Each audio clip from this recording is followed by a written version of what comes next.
不是中医都讲什么对喉咙好？对，其实这部分有一点对，有一点不对。基本上咳嗽啊，我们还是把它偏向于喉咙比较干燥，有可能是节气的关系，像现在入秋，秋主燥，所以气候比较干燥的情况下，你喉咙可能会黏膜有点受损。然后容易感冒咳嗽。那基于这个原因的话，用温热的毛巾来湿润我们的喉咙跟气管，可以避免咳嗽。这个做法是对的。像有些人说这个枇杷膏不错，或是膨大海不错，有这种想法吗？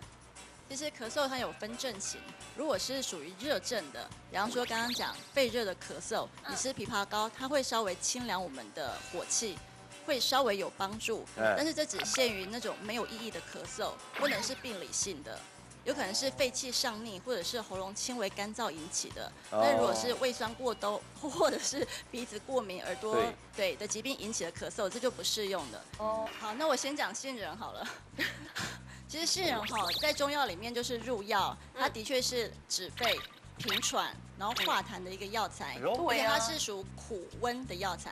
但是北杏才有这样的功效，男性就是没有。对嘛，只有北杏而已嘛，这是男性，男性没有。像这种杏仁果、开心果就属于男性，所以它里面那种润肺的效果非常的少。